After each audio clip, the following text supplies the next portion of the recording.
सिद्धेभ्यः ॐ नमः सिद्धेभ्यः ॐ नमः सिद्धेभ्यः। मङ्गलं भगवान् वीरो मङ्गलं गौतमो गणी मङ्गलं कुन्दकुन्दाढ्यो जैनधर्मोऽस्तु मङ्गलं। सर्वमङ्गलमाङ्गल्यं सर्वकल्याणकारकं प्रधानं सर्वधर्माणां जैनं जयतु शासनं जैनं जयतु शासनं। बोलो पंच परम परमेष्टि माँ भगवान की, परम आराध्य आचार्य गुरुवर श्री कुंद कुंद भगवान की, परम आराध्य परम उपकारी संत शिरोमणि आचार्य गुरुवर श्री विद्यासागर जी महामुनिराज की, परम पूज्य निर्यापक श्रमण मुनि श्री समय सागर जी महामुनिराज की, 10 लक्षण महापर्व की, केवल पूज्य मुनिवर श्री प्रशस्त सागर जी महाराज जी की, समस्त मुनि संघ की।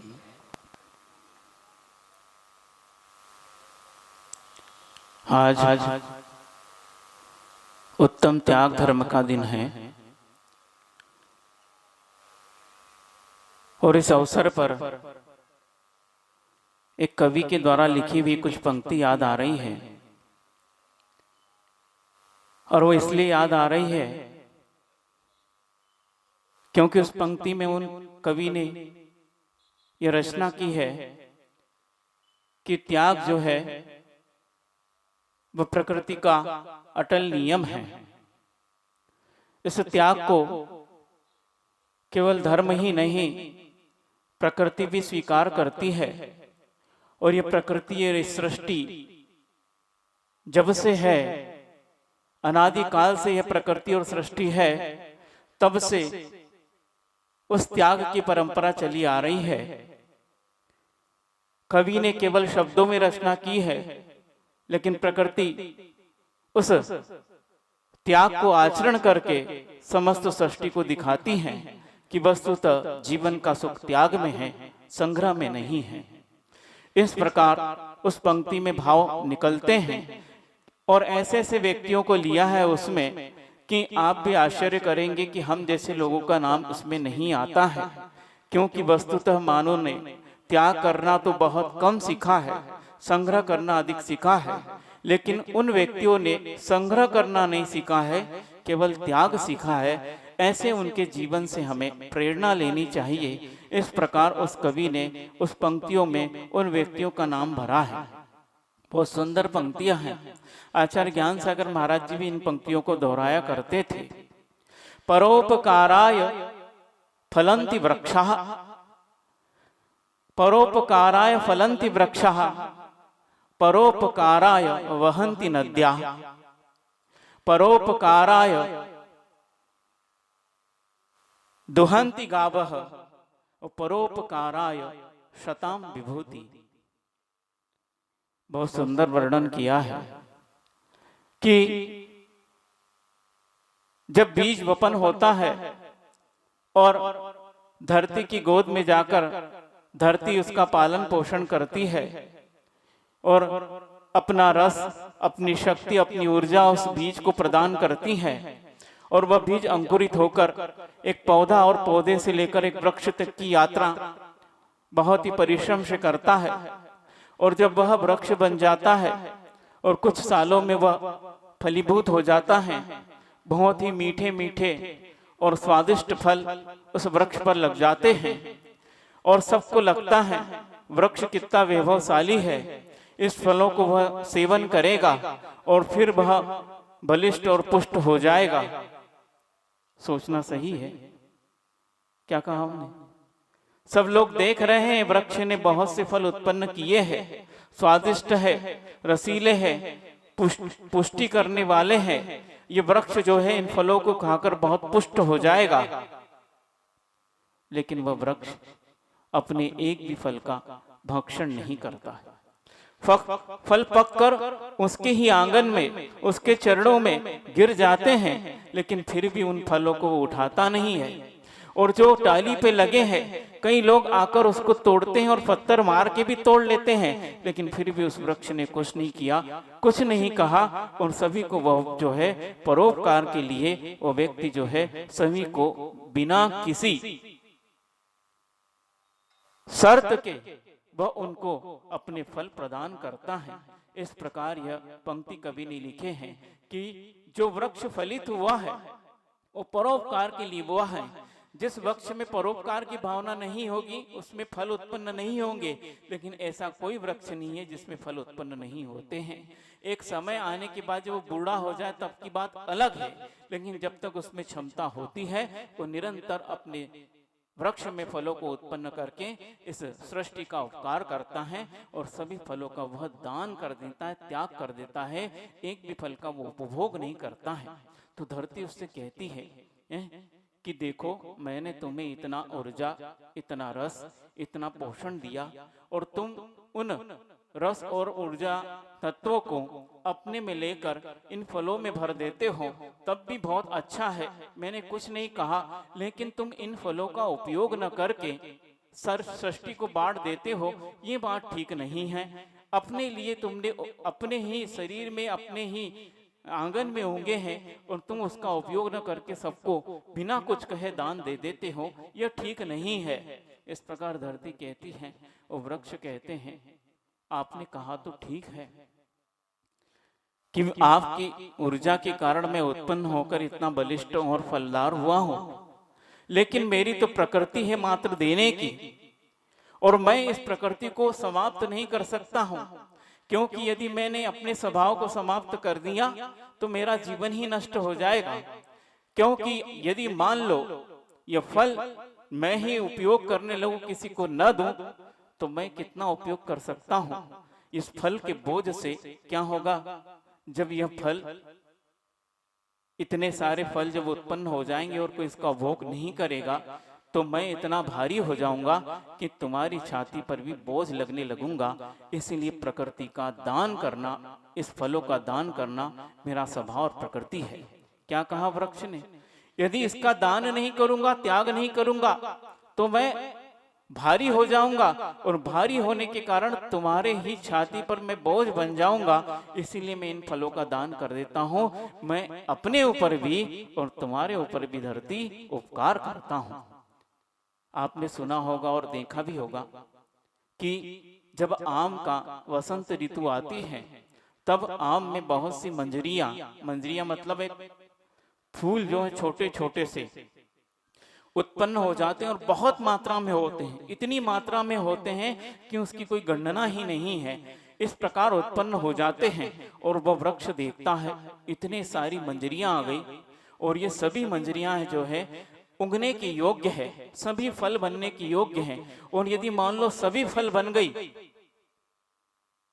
तो क्या होगा, वृक्ष जो है धराशायी हो जाएगा, वो स्वयं के जीवन के लिए भी कष्ट उत्पन्न करेगा और धरती जिस पर वो गिरेगा उसके लिए भी कष्ट उत्पन्न करेगा। और ये सृष्टि जो इन फलों का उपभोग करके अपनी भूख को शांत कर सकती है, उस सृष्टि के लिए भी वह दुखकारक कष्टकारक होगा। तो सोचिए वृक्ष ने अपना दान करके कितने लोगों के जीवन को संतुष्ट और पुष्ट किया है। तो इस प्रकार वह वृक्ष कहता है कि मान लो यह जितने भी मंजरियां उत्पन्न हुई है ये सभी आम बन जाएगी, तो ये वृक्ष जो है धराशायी हो जाएगा, वो इनका बोझ संभाल नहीं सकता। इसीलिए वह इस फलों का त्याग कर देता, दान कर देता है। इस बात को सुनकर धरती भी संतुष्ट हो जाती है कि मैं तो परीक्षा ले रही थी, लेकिन इसने उत्तर बिल्कुल सही दिया कि इसमें हमारा भी और दूसरे की भी हानि है। उन्हीं फलों को खाकर यह मानव, उन वृक्षों के स्वादिष्ट और मिष्ट फलों को खाकर यह मानव उस वृक्ष के त्याग को न देखकर केवल फल को खाकर और गंदगी वृक्ष के नीचे ही छोड़कर अपने घर हाथ झटकते हुए आ जाता है। बंधुओं, यही तो मानव की प्रकृति है। उस वृक्ष की प्रकृति देने की है, लेकिन उसी वृक्षों के फल को खाकर उस वृक्ष ने उन फलों में भी उसी प्रकार की भावना और संस्कार भरे हैं, लेकिन हम उनको खाकर भी अपने जीवन में वो संस्कार नहीं ला पाते हैं। और वहां से और कई लोग तो क्या करते हैं, अब बेचारे बगीचा माली का है और उसकी थोड़ी सी डगाल बाहर निकल रही है सड़क पर भी, क्या होता है? फ्री का माल खाने में आनंद अच्छा आता है।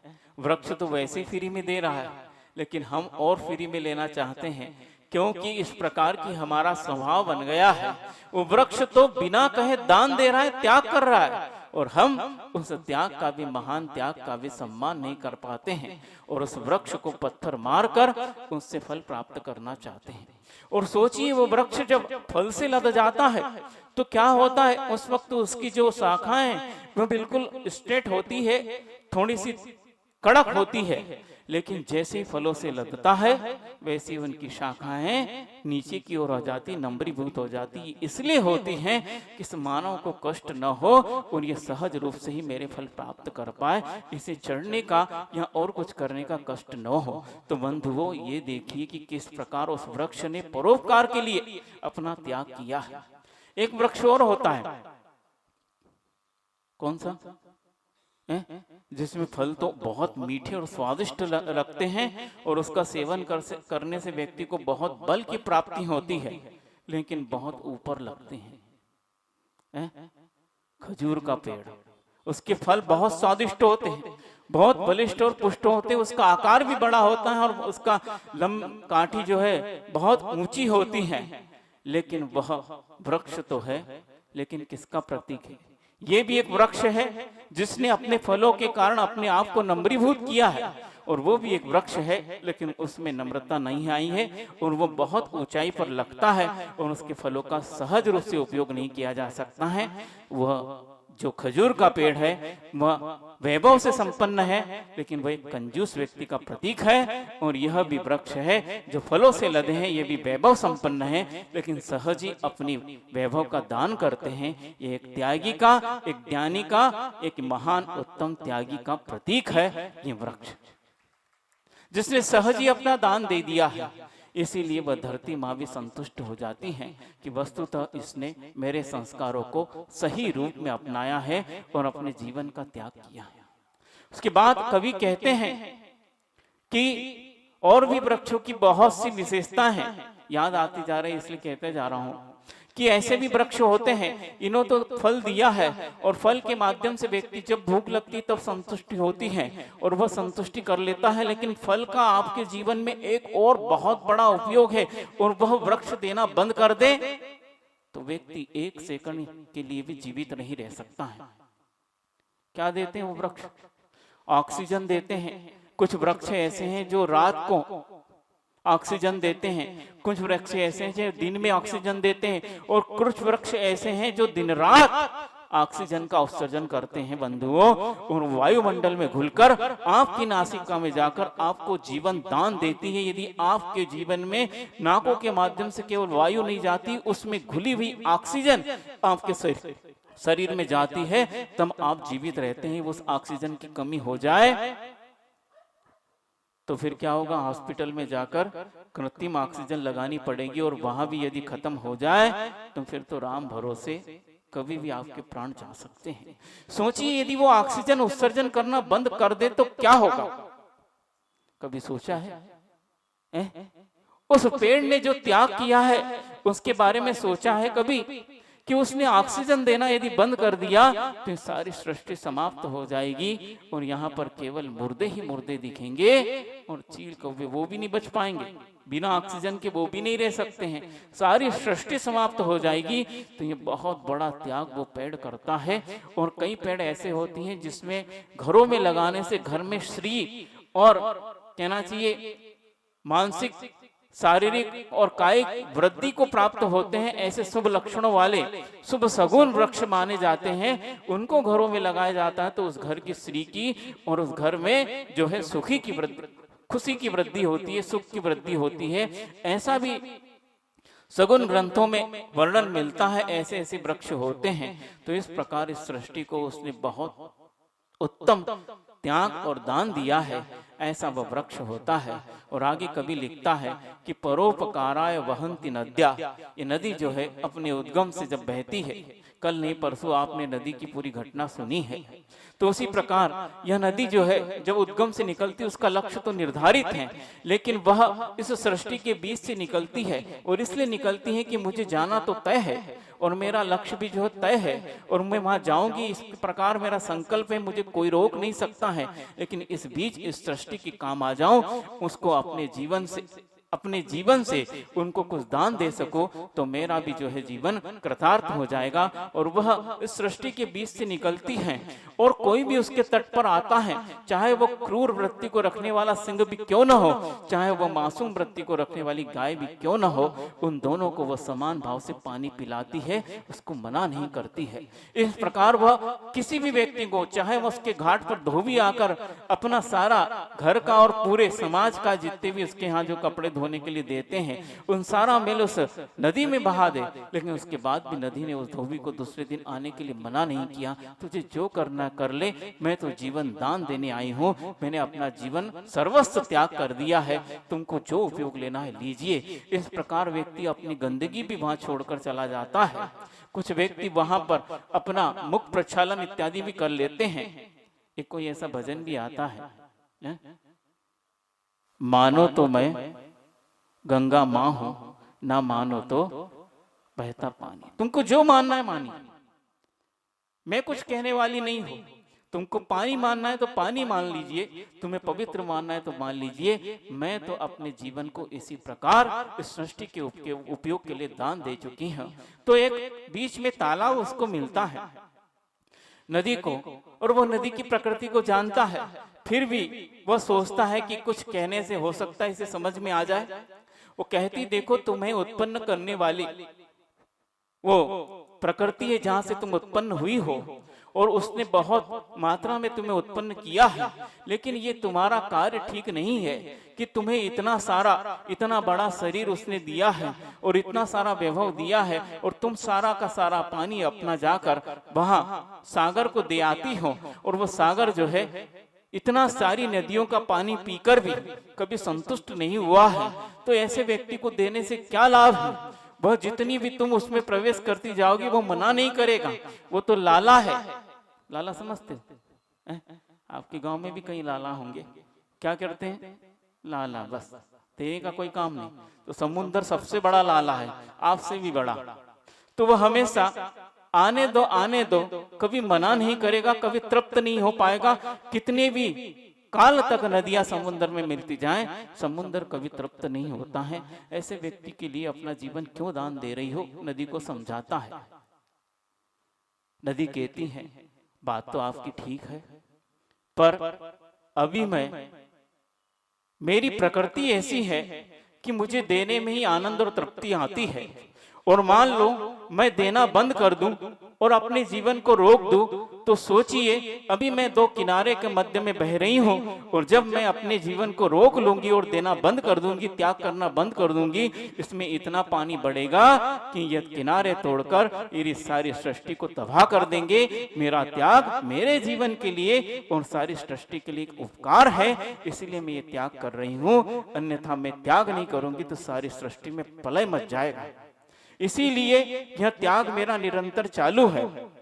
और फिर तुम्हें किसने कहा कि मैं उसको देकर, उस सागर को देकर मैं कुछ कम हो जाती हूँ या कमजोर हो जाती हूँ? अभी तो मैं छोटी नदी हूँ, लेकिन जैसे ही सागर को मैं दान देती हूँ तो मैं स्वयं ही सागर बन जाती हूँ, अणु से मेरा रूप विराट हो जाता है, इसलिए मेरा त्याग निरंतर चालू है।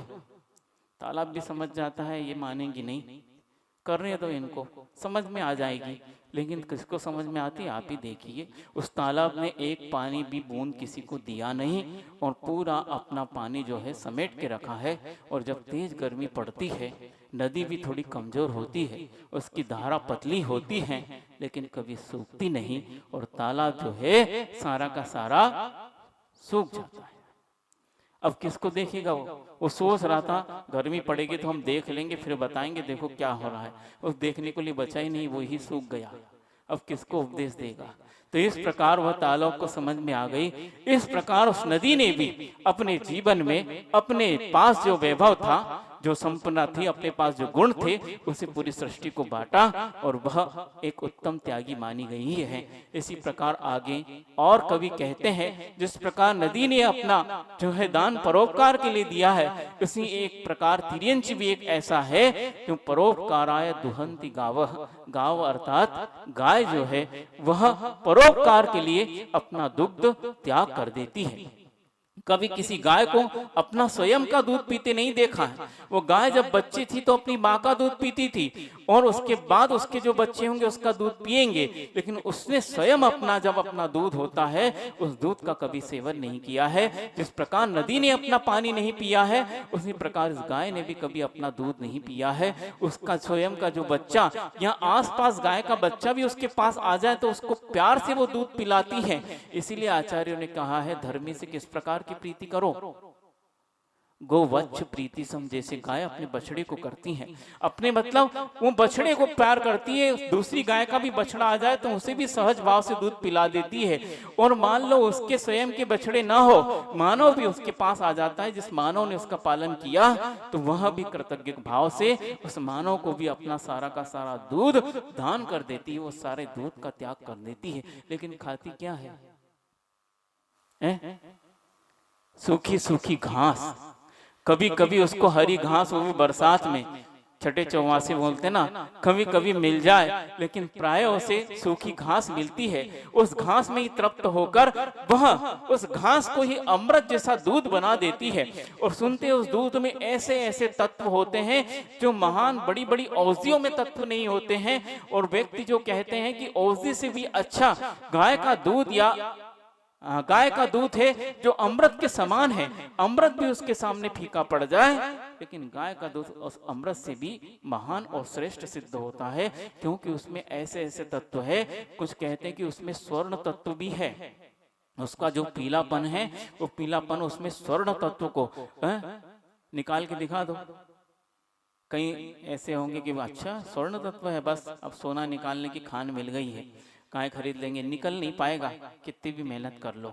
उसमें है, उसका उपभोग करो, संग्रह करने का काम मत करो। उस उपभोग के माध्यम से अपने शरीर को पुष्टि और बलकारक बना लो, उसका संग्रह नहीं कर सकते हो।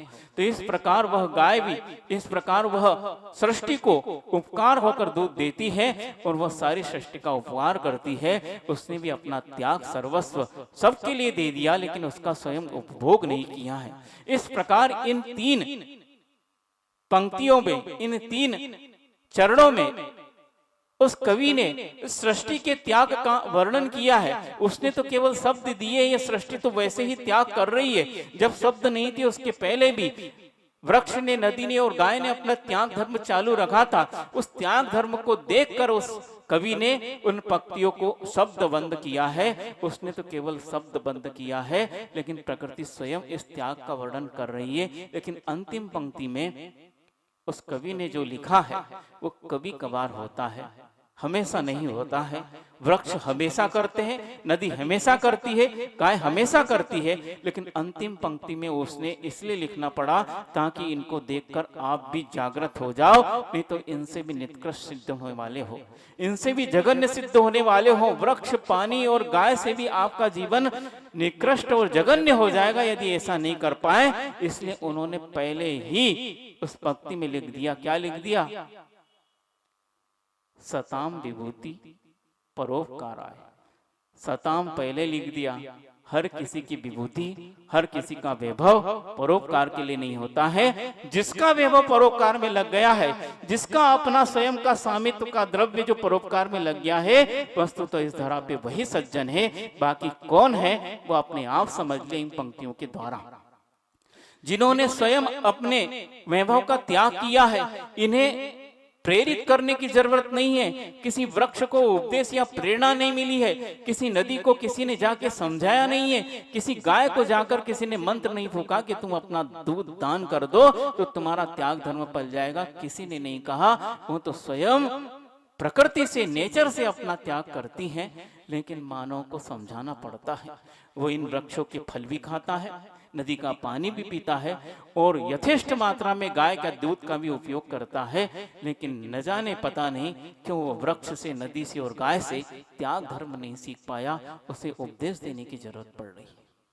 इन व्यक्तियों को कोई उपदेश की जरूरत नहीं पड़ी है, लेकिन इस मानव को कई प्रकार से आचार्यों ने ग्रंथों के माध्यम से, उपदेशों के माध्यम से, श्लोक छंदबद्ध करके, कई कई उदाहरण देकर इस मानव को समझाया है। लेकिन मानव की प्रकृति बदलती नहीं है, वो समझ नहीं पाता है। विरले व्यक्ति समझ पाते हैं जो अपनी विभूति का सदुपयोग करते हैं और सज्जनता को प्राप्त करते हैं। तो इस प्रकार इस सृष्टि ने इस त्याग धर्म की रचना की है, हम उसका उपदेश दे रहे हैं, लेकिन सृष्टि स्वयं इस त्याग धर्म को स्वीकार करती है और त्याग के बिना व्यक्ति के जीवन में खुशी नहीं आ सकती है, सुख नहीं मिल सकता है, वो हमेशा दुखी रहेगा।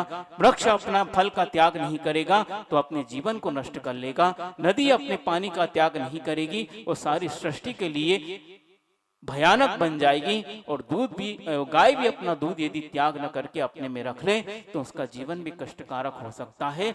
यह उपदेश दे रहे मानव के लिए कि तुमने भी यदि संग्रह करके रख लिया तो तुम्हारा भी जीवन कष्टमय हो जाएगा, तुम सुख नहीं प्राप्त कर पाओगे। क्योंकि वैभव प्राप्त करने के बाद सुख तो मिलता है, लेकिन उस वैभव को संग्रह मात्र करके नहीं रखो, उसका त्याग भी करते रहो। क्योंकि राजर्षि, अमोघ राजर्षि जो है, उन्होंने प्रश्नोत्तर मालिका में लिखा कि वित्त कैसा होना चाहिए, त्याग सहितम च वित्तम। वो वित्त जो है, जो धन वैभव है, या आपके पास जो भी विभूति है आपकी, वो त्याग सहित होना चाहिए। यदि उसका त्याग नहीं है और संग्रह करते चले गए हो तो निश्चित रूप से एक दिन क्या होगा, तिजोरी में भूचाल आ जाएगा। वो तिजोरी में भूचाल आ जाएगा और फट के जो है सारा वैभव बाहर आ जाएगा। वो तिजोरी भी संभाल नहीं पाएगी, उसकी भी एक क्षमता है। लेकिन मानव मन की क्या क्षमता है पता नहीं, उसमें कितना घुस गया है, लेकिन आज तक तृप्त नहीं हो पाया है। तो इस प्रकार ये प्रकृति भी त्याग धर्म की जो है उपदेश देती, विवेचना करती है, बस हमें समझना है। और ये तो केवल 3 व्यक्ति का उदाहरण दिया है। प्रकृति में ऐसे, नेचर में बहुत सी ऐसी घटनाएं हैं कि वह केवल त्याग का उपदेश देती है। अभी आप देख रहे हैं बरसात में भी जब बहुत काले काले मेघ हो जाते हैं, बरसात के पहले जब गर्मी में देखें तो मेघ इतने स्वच्छ और बिल्कुल ना, आकाश ऐसा नीला लगता है। नीला इसलिए लगता है कि आकाश नीला नहीं है, ऊपर जो सौधर्म इंद्र का जो विमान है उसकी जो तली है वो नीलमणि से बनी है, इसलिए उसका नीला प्रकाश परावृत होकर दिखता है। लेकिन आकाश तो बिल्कुल स्वच्छ है, उसमें किसी प्रकार का विकार नहीं है। लेकिन जब आकाश गर्मी की तपन सहन न करके इन समुद्रों से और नदियों से जल सोख लेता है और सोचता है कि मैं तृप्त हो गया हूं, लेकिन अपना चेहरा नहीं देख पाता, क्योंकि अपना चेहरा किसी को नहीं दिखता है कि वह काला काला भी हो गया है। जब वो इस सृष्टि से उस जल को सोखता है अपनी प्यास बुझाने के लिए, प्यास बुझाने के बाद अतिरिक्त उस जल का संग्रह कर लेता है, इसलिए वो काला काला हो जाता है। और बिल्कुल इस सृष्टि को ऐसा लगता है कि जैसे अंधेरा ही छा गया है, दिन में अंधेरा ही छा जाता है, इस प्रकार का हो जाता है। वो सूर्य को भी ढक लेता है, वो स्वयं के लिए भी परेशानी उत्पन्न कर रहा है, इस सृष्टि के लिए भी और सूर्य के लिए भी, कि उसको भी ढक देता है। लेकिन जैसे ही वो आकाश समझता है कि मेरे कारण ये सृष्टि परेशान हो रही है, तो वह अपने स्वरूप को समझता है कि मैंने काम गलत किया है, इस जल को अतिरिक्त ही संग्रह कर लिया है। और वह सारा का सारा जल जब इस धरती पर छोड़ देता है तो पुनः आकाश वो उज्जवल और निर्दोष और निर्मल हो जाता है। वो भी आपको उपदेश देता है कि संग्रह होने पर जीवन अपना काला बन जाएगा। यदि स्वर्णिम और उज्जवल बनाना है तो त्याग को अपने जीवन में रखना चाहिए। इस प्रकार यह त्याग की विवेचना पूरी सृष्टि कर रही है, बस हमें समझना है। और एक व्यक्ति इस त्याग धर्म को एक नहीं कई व्यक्ति समझते हैं, लेकिन कैसे समझ गए हैं और उन्होंने सर्वस्व का त्याग करके इस यथाजात लिंग को धारण कर लिया है, किस प्रकार उन्होंने समझा है, इस बात को हमें भी समझना है। आचार्य कुंद भगवान कहते हैं कि ऐसे व्यक्तियों ने भी इस संसार के स्वरूप को, इस शरीर के स्वरूप को और भोगों के स्वरूप को जो समझ लिया है, तो वह इस सृष्टि में रच पचते नहीं और इस सृष्टि का ही त्याग, इस मतलब सृष्टि मतलब इस संसार के संबंधों का त्याग करके वे इस त्याग मार्ग पर, उत्तम त्याग मार्ग पर समस्त परिग्रह का, अंतरंग परिग्रह और बाहरी परिग्रह और समस्त संबंधों का त्याग करके मोक्ष मार्ग पर निकलकर यथाजात रूप को धारण करके नग्न दिगंबर मुनिराज हो जाते। लेकिन कैसे? बिना विचार के लिए, बिना विचार किए नहीं और देखा देखी भी नहीं, लेकिन वो भी विचार करते हैं। आचार्य कुंद कुंद भगवान प्रवचन सार में कहते हैं आखिर उन्होंने क्या विचार किया है। नाहम होमि परेसिम, नाहम होमि परेसिम न मे परे नाति मज्ज मिह किंची, नाहम होमि परेसिम न मे परे मत्ति मिह न मे परे नत्थि मज्ज मिह किंची, इदि निच्छिदो जिदिंदो, इदि निच्छिदो जिदिंदो जादो जद जाद रूवधरो। बहुत ही सुंदर वर्णन किया है कि व्यक्ति भी इस संसार के संबंध को सहज त्याग नहीं कर पाता जब तक वो विचार नहीं करता है। उसके अंदर जब तक विचार उत्पन्न नहीं होते हैं, और विचार भी क्यों उत्पन्न हो गए, वो यथाजात लिंग का को धारण करने, यथाजात का अर्थ यह होता है, जात का अर्थ होता है जन्म। जिस प्रकार जन्म होता है, जब बालक का जन्म होता है, वो बालक तो अपने आप को देख नहीं पाता कि मेरा जन्म कैसे हुआ है। उस वक्त तो उसकी आंखें बंद होती है, और यदि आंखें खुल भी जाए तो उसे पता नहीं कि मेरा रूप क्या है, क्योंकि उस वक्त इस प्रकार की विवेक बुद्धि नहीं होती है। लेकिन जो व्यक्ति देखते हैं, वह जब बालक का जन्म हुआ है तो बहुत ही सुंदर कपड़े पहनकर और कानों में कुंडल और गले में सोने की माला और पाँव में, कई बच्चों को पायल पहना देते ना कि उसकी आवाज अच्छी लगती, इस प्रकार सारा वैभव वो वहां से ही लेकर आया है ना।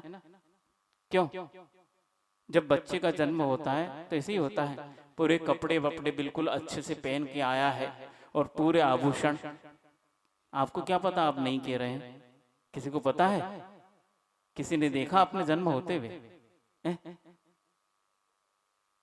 हमने अपना तो नहीं देखा महाराज जी, लेकिन अपने घर में कई लोगों का जन्म होते देखा है। और जब आते हैं वो कुछ नहीं लेके आते हैं, जैसे आप हो वैसे ही वो आते हैं। इसको कहते हैं यथाजात लिंग। वो कुछ लेकर नहीं आए हैं, प्राकृतिक उनका रूप है। जिस प्रकार प्रकृति निरावरण है, उसी प्रकार उस वक्त उस बालक का, बच्चे का जन्म होता है, बिल्कुल निरावरण होता है।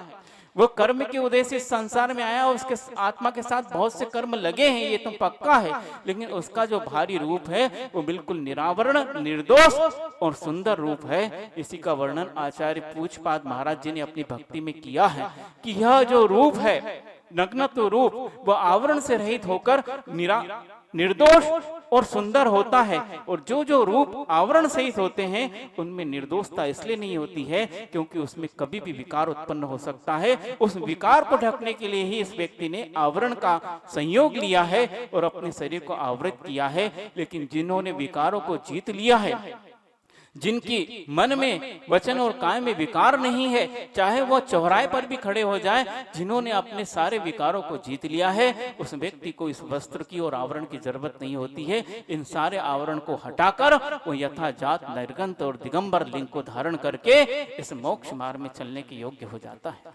तो इस प्रकार वह व्यक्ति भी यथाजात धर्म को धारण किया है। लेकिन कैसे किया है? तो आचार्य कुंद कुंद कहते उसने विचार किया है, नाहम होमि परेसिम न मैं परे नत्थि मज्ज किंची। मेरा कोई नहीं है, मैं किसी का नहीं हूं इस संसार में।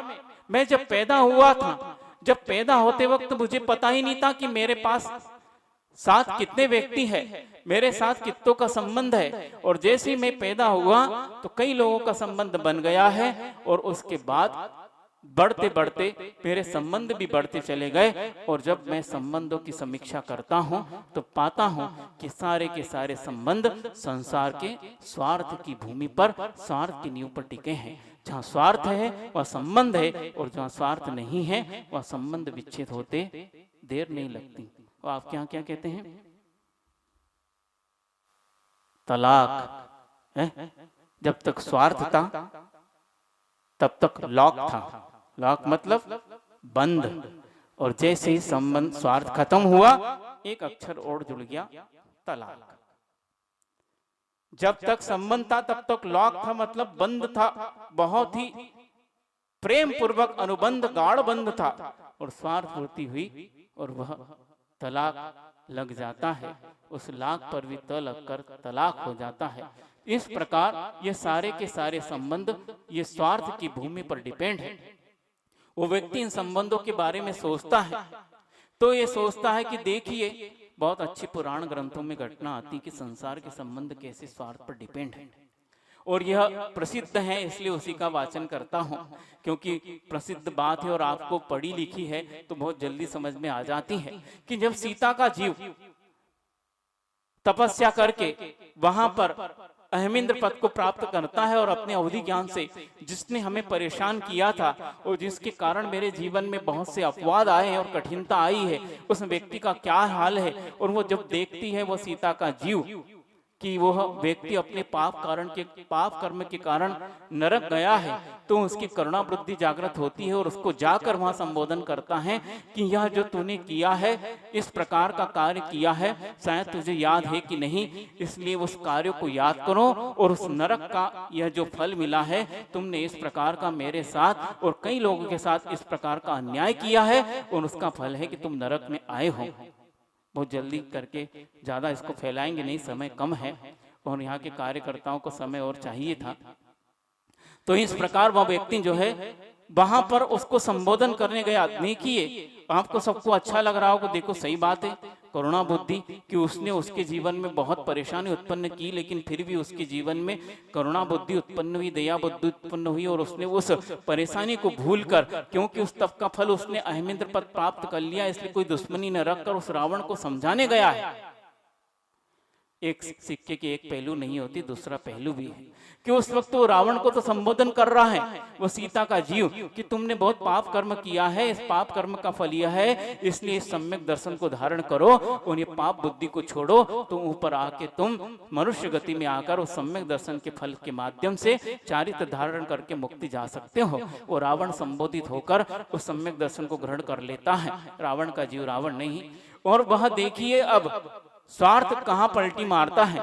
अब वही अहमिंद्र जब रावण को देख के द्रवीभूत हो गया है और करुणा से भर गया है, लेकिन एक बात और आती, गुणेषु प्रमोदम, इस प्रकार गुड़ियों को देखकर प्रमोद भाव आना चाहिए, लेकिन उसका स्वार्थ देखिए उस सीता के जीव का, कि जब वो देखता है और अपनी गाउदी ज्ञान से जानता है कि राम तो अब जाने वाले हैं, वे भगवान बनने वाले हैं, और वो भगवान तो है ही, निर्ग्रंथ मार्ग का अवलंबन लिया है और उन्होंने इस प्रकार की तपस्या की है, समस्त अंतरंग और बहिरंग परिधि तो छूट गए हैं, लेकिन इस शरीर से भी अब उसका संबंध छूटने वाला है।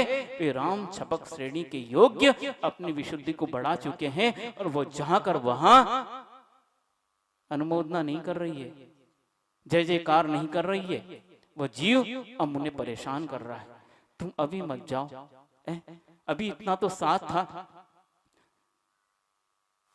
हमारा संबंध था और हम बहुत प्रीतिपूर्वक रहे थे, जाना तो ही, आप भव्य हो, आसन निकट भव्य हो, थोड़ी सी देर और इंतजार करो और मैं भी ऊपर स्वर्ग से आ जाऊंगा, उसके बाद दोनों मिलकर तपस्या करेंगे और फिर एक साथ मोक्ष जा सकते हैं। एक साथ तो नहीं जा पाओगे, एक साथ भी जा सकते हैं, क्योंकि एक साथ भी 108 जीव एक साथ जा सकते हैं, इसलिए अपन एक साथ जाएंगे और वहां जाकर आसपास ही सिद्धालय में रहेंगे, एक साथ तपस्या करेंगे। इस प्रकार का उसको प्रलोभन दे रही है।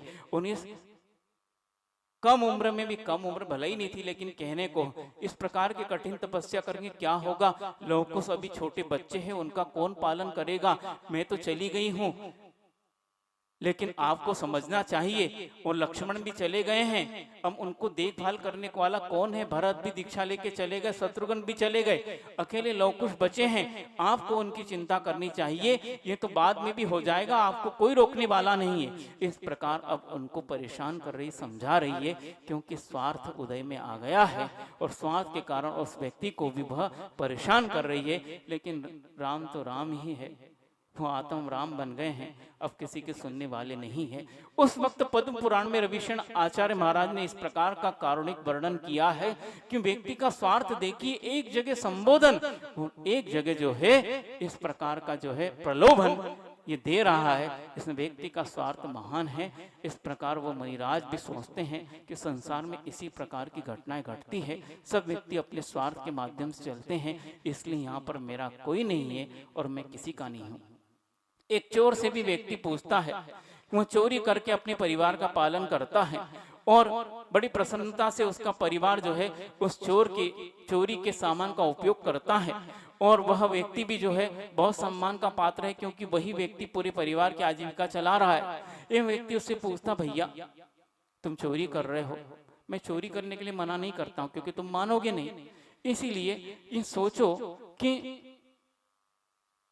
इससे तुम्हें क्या फर्क पड़ना है, तुम्हें क्या लाभ हो रहा है। लाभ ही लाभ है। मैं चोरी करता हूं और अपने परिवार का पालन करता हूं, मैं अकेला उस परिवार का पालन करने वाला हूं और सारा परिवार मेरा बहुत सम्मान करता है, मेरी आज्ञा मानता है।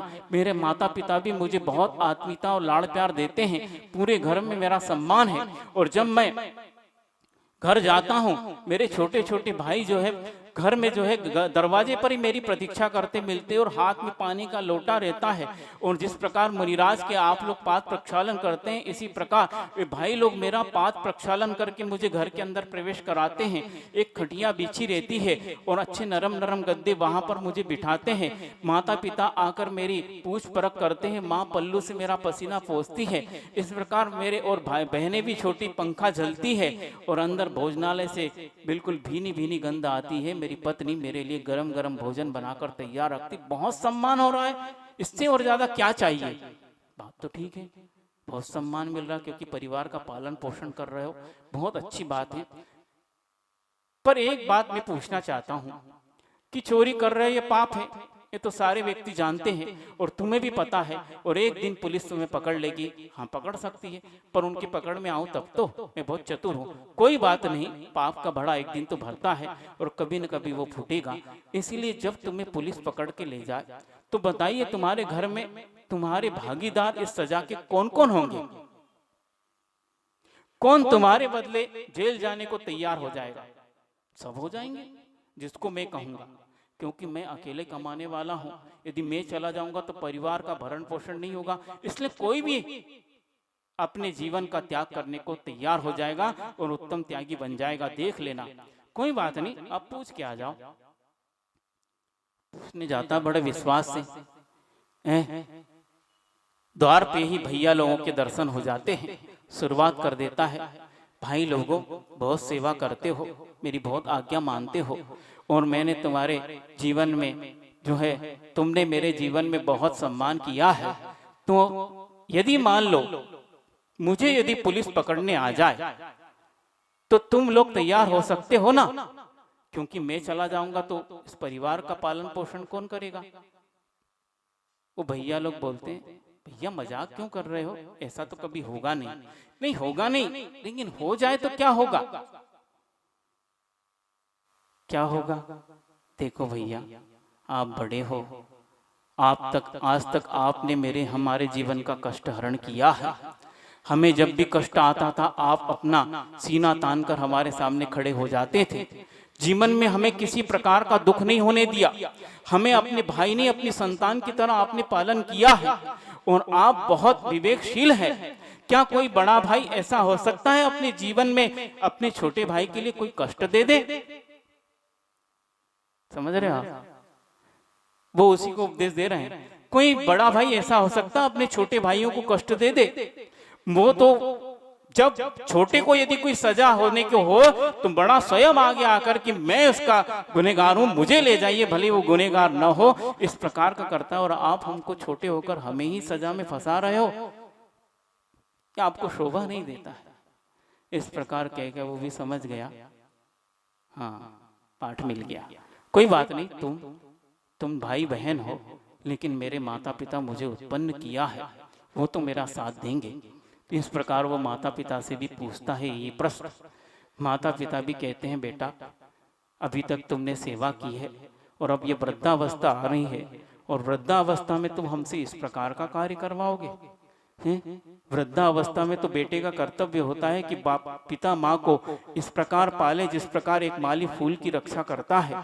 हम फूल जैसे हो गए हैं, कहीं भी थोड़ी सी भी इधर उधर हुआ, जैसी फूल को थोड़ा इधर उधर करो तो उसकी पंखुड़ियां जो है चटक जाती है, उसी प्रकार हम कुछ इधर उधर हुए तो हमारी हड्डियां चटक गई और हमें जीवन में और दुख हो जाएगा। और सपूत संतान का यह कर्तव्य नहीं है, वो कभी भी बुढ़ापे में माता पिता को कष्ट नहीं देंगे। इसलिए इस प्रकार का कार्य हम कैसे कर सकते हैं? उनने भी उपदेश दे दिया, वो भी समझ गया। अब वो पत्नी, क्योंकि पत्नी तो हमारे ही कारण यहाँ आई है, इस घर में उसका हमारे से ही जो है संबंध हुआ है, तब घर के संबंध हुए हैं, वो तो पक्का साथ देगी। उससे भी पूछा जाता है, वो भी कहने लगती है बात तो आपकी ठीक है, वो पति के पद का ही अनुसरण करना पतिव्रता का धर्म है, पर आप ही देखिए, मैं मना नहीं कर रही हूँ, पर आप ही विवेक से देखिए, इतने छोटे छोटे बच्चे हैं, इनका पालन पोषण कौन करेगा? आप यहाँ रह जाओगे, लेकिन पिता जो है भले ही घर में रह जाए, वो माँ की कमी पूरी नहीं कर सकता है। बच्चे का पालन पोषण माँ के द्वारा ही होता है और संस्कार पढ़ते हैं, आप ये काम नहीं कर पाओगे और ये संतति पूरी बिगड़ जाएगी। इसीलिए मैं ये कहती हूँ, और फिर मैं अभी बहुत कम उम्र की हूँ, अभी मैंने ये दुनिया देखी ही नहीं है, और आप बहुत विवेकशील है और सहनशील भी है, इसीलिए इस कार्य में मैं सहयोग नहीं दे पाऊंगी। शुभ अशुभ कर्म फल जेते, भोगे जिय एक ही तेते, सुत दारा होयन सीरी, सब स्वार्थ के हैं भीरी। पता है, लेकिन अभी प्रवचन सुन के जाओगे और वही घोड़ा और मैदान वही दौड़ाओगे, समझ में नहीं आएगा, हमको भी पता है। ये संसार स्वार्थ का ही एक भंडार है, घर है। संसार का सीधा नाम स्वार्थ है, और उसके बाद भी इस संसार में पड़े रहना विवेकी व्यक्ति का काम नहीं है। इस प्रकार वह व्यक्ति इस संसार के संबंधों के बारे में सोच लेता है और इस संसार से विरक्त होकर ना हम होमि परेसिम न मैं परे नत्ति मज्ज किंची, न मेरा कोई है न मैं किसी का हूं। जब कोई है ही नहीं तो किसके लिए हम संग्रह करें? इस प्रकार वह समस्त परिग्रह को छोड़कर यथाजात लिंग को धारण कर लेता है और समस्त इंद्रियों के भोगों को भी, क्योंकि इंद्रियों के भोगों को भी उसने समझ लिया है उसका क्या स्वरूप है, तो संसार के संबंधों का त्याग किया तो इंद्रियों को जीतकर इंद्रिय के समस्त भोगों को भी त्याग करता है। अब मात्र उसके पास शरीर रूपी परिग्रह बच जाता है, उससे जहां तक बनता उससे धर्म साधन करता है, और अंत में जब यह शरीर भी धर्म साधन के लिए आकुलता और विकल्प पैदा करने लगता है तो इस शरीर को भी वह छोड़कर सल्लेखनावत धारण करके अपने जीवन में उस रत्नत्रय की शुद्धि को प्राप्त होता है। क्योंकि यह शरीर भी व्याधियों का मंदिर है, इसका भी वो राग नहीं करता। इस प्रकार संसार शरीर और भोगों से विरक्त होकर वो उत्तम त्याग धर्म को अपना लेता है। इस प्रकार ये मुनिराज का उत्तम त्याग धर्म इसलिए है क्योंकि उन्होंने संसार के शरीर के और भोगों के स्वरूप को समझकर उन्हें त्याग कर दिया है। लेकिन श्रावक पूछता है कि महाराज जी इस प्रकार हम कर नहीं सकते हैं, संसार के बीच में है, शरीर हमारे साथ लगा है, परिवार हमारे साथ लगा है, भोग भी हम भोगते हैं और संसार के संबंधों को भी हमें निभाना पड़ रहा है, तो हम किस प्रकार का त्याग कर सकते हैं? तो आचार्य ने कहा है क्योंकि भगवान के पास जो है समस्त प्रकार के धर्म है, उनके पास समस्त ग्राहकों के लिए सामान रखा हुआ है और वह समस्त ग्राहकों को संतुष्ट करते हैं। तो ऐसे व्यक्ति के लिए कहते हैं यदि श्रावक के लिए त्याग धर्म है तो वह दो प्रकार से हो सकता है कि वह सर्वप्रथम अपने पास जो परिग्रह है उसका परिमाण व्रत ले सकता है, उस परिग्रह को सीमित कर सकता है, जितनी आवश्यकता उस परिग्रह को रखे, और बाकी परिग्रह क्योंकि सबके पास उस आवश्यकता से अधिक है, कोई ऐसा व्यक्ति नहीं है जिसने अपनी आवश्यकता से अधिक संग्रह नहीं किया है, और उस संग्रह के माध्यम से उस व्यक्ति के जीवन में उस उतना पाप होता रहता है, भले ही उसका उपयोग नहीं कर रहा है। अपने घर में 100 जोड़ी वस्त्र रखे हैं और पहनना भले ही दिन में 3-4 जोड़ी ही है, लेकिन उस 100 जोड़ी का पाप लग रहा है। और मान लो उसमें भी आपने यदि सीमा नहीं की तो संसार के समस्त वस्त्रों का आपको पाप लग रहा है, क्योंकि आपने सीमा नहीं की है। इसीलिए आचार्यों ने उस श्रावक के लिए भी परिग्रह परिमाण व्रत के माध्यम से उसके जीवन में त्याग धर्म को चरितार्थ किया है कि जितनी आवश्यकता हो उतना। महाराज जी, ये आवश्यकता, ये हमारे जीवन में जो इतना सारा है वो क्या दुख दे रहा है, पड़ा है? ऐसा ही प्रश्न भगवान महावीर के सामने भी आया और उनसे किसी श्रावक ने पूछा, और गौतम गंधर से पूछा होगा। गौतम गंधर ने कहा भगवान से ही पूछता हूं, क्योंकि वो सब उत्तर देंगे तो आप सब समझ जाओगे। गौतम गंधर पूछते हैं महावीर भगवान से कि भगवान, जहर क्या होता है? महावीर भगवान समझ गए इसमें कोई श्लेष है कि गौतम जो है इतने ज्ञानी होकर, चार ज्ञान के धारी है, जहर नहीं समझते क्या? यदि सामान्य रीति से कहें तो ऐसा जहर हलाल भी जिसको कहते हैं साइनाइड, कि जिसको तो कुछ जहर ऐसे होते खाने के बाद कुछ समय बाद मरण होता है, और कुछ ऐसे जहर होते हैं कि जिसको जीभ पे रखते के साथ कुछ जहर ऐसे होते हैं कि वह सूंघ मात्र ले और व्यक्ति की मृत्यु हो जाती है। ये सब कड़वे होते हैं। कुछ मीठे जहर भी होते हैं। वो मीठे जहर क्या होते हैं बताएंगे कि क्या होता है जहर। भगवान महावीर समझ गए उत्तर ऐसा देना चाहिए कि सारा जहर उतर जाए। श्रावक का भी जिनने पूछा है वो बहुत शार्ट और स्वीट उत्तर देते हैं, आवश्यकता से अधिक जितना भी है वो सब जहर है। क्या? आवश्यकता से अधिक जितना भी है वो सब जहर है। इसलिए है क्योंकि आपकी आत्मा में वह लोभ, तृष्णा और अतृप्ति उत्पन्न कर रहा है, और उसको देखकर आप हमेशा अतृप्त रहोगे कि और चाहिए और चाहिए, और उसको देखकर हमेशा तृष्णा युक्त मन रहेगा। इसीलिए जीवन में जो आवश्यकता से अधिक है वो सब जहर है।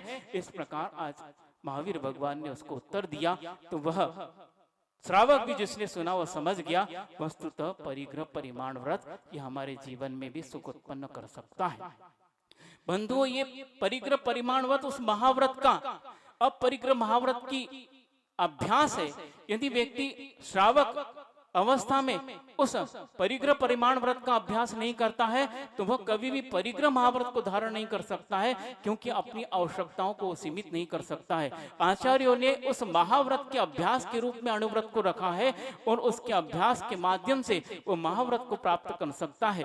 और आचार्य समंतभद्र स्वामी ने तो यहाँ तक कहा कि जो परिग्रह परिमाण व्रतधारी होते हैं, जितना उनका परिग्रह उतना अणुव्रत है, और उसके बाद जो त्याग किया है वो अणुव्रत भी महाव्रत में परिणत हो जाता है। इस प्रकार का वर्णन समंतभद्र स्वामी ने साहस करके किया है। मतलब श्रावक को भी महाव्रती बना दिया है, लेकिन कब? जब आपका परिमाण, जितना परिमाण करना है आप कर लीजिए, वो आपका परिग्रह माना जाएगा। लेकिन उसके बाद क्योंकि आपके पास परिमाण नहीं है, भले ही व्यक्ति अरबपति हो, खरबपति हो, लेकिन उसका परिमाण नहीं है, तो पूरे संसार की संपत्ति का दोष उसको लग रहा है, क्योंकि उसने परिमाण नहीं किया। अपने जीवन में सीमा बनाना बहुत जरूरी है। मर्यादा के बिना कभी भी व्यक्ति अपने जीवन की उन्नति नहीं कर सकता। जिस प्रकार नदी अपनी मर्यादा के बिना कभी भी लक्ष्य को प्राप्त नहीं हो सकती है, तो इस प्रकार परिग्रह परिमाण के माध्यम से जितनी भी परिग्रह जो आपके पास है, 10 प्रकार के बाह्य परिग्रह वर्णन आगम में मिलता है। कल पूज्य महाराज जी ने भी 7वें अध्याय में उस परिग्रह 10 प्रकार के परिग्रहों का वर्णन किया था। उन परिग्रहों का आप सीमा उत्पन्न कीजिए तो आपके जीवन में भी त्याग धर्म आ सकता है। और एक दान के माध्यम से त्याग धर्म आचार्यों ने उल्लेखित किया है।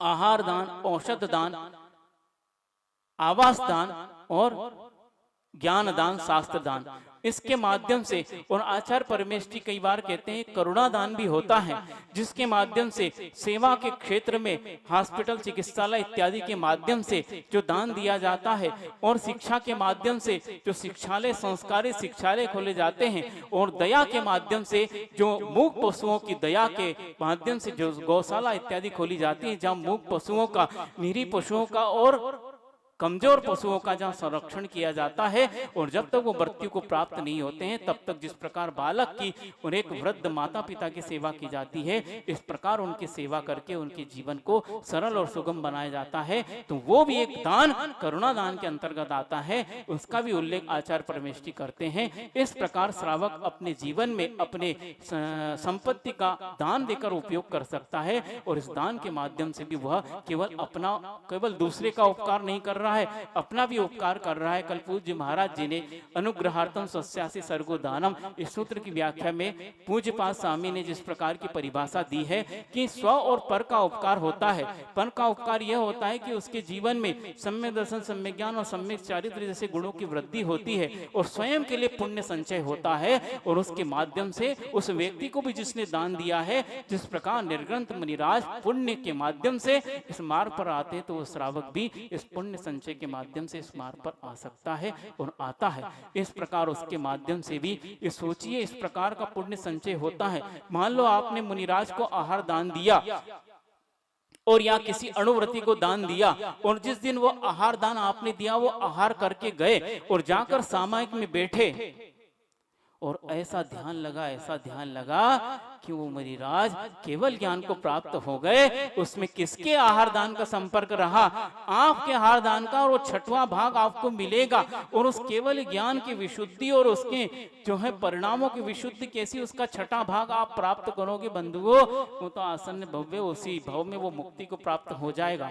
ऐसे रिद्धिधारी मुनिराज जब आपके चौके में आते हैं और आपने आहार दान दिया, तो ऐसा पुण्य संचय होता है कि देव भी वहां से देव गति से जय जयकार करते और पंच आश्चर्य करते। इस प्रकार का पुण्य संचय होता है, और ये साथ ही से पुण्य आपके लिए जीवन में केवल ज्ञान के द्वार खोलने के लिए सहायक सिद्ध होता है। तो इस प्रकार का दान धर्म के माध्यम से, परिग्रह परिमाण व्रत के माध्यम से श्रावक अपने जीवन में उस त्याग धर्म को चरितार्थ कर सकता है। मुनि जो है वो समस्त परिग्रह का त्याग करके अपने जीवन में उत्तम त्याग धर्म को चरितार्थ करते हैं, और श्रावक परिग्रह परिमाण व्रत के माध्यम से और दान के माध्यम से अपने जीवन में उस उत्तम त्याग को चरितार्थ कर सकते हैं। सबके जीवन में त्याग आया, अहिंसा परमो धर्म कीजिए।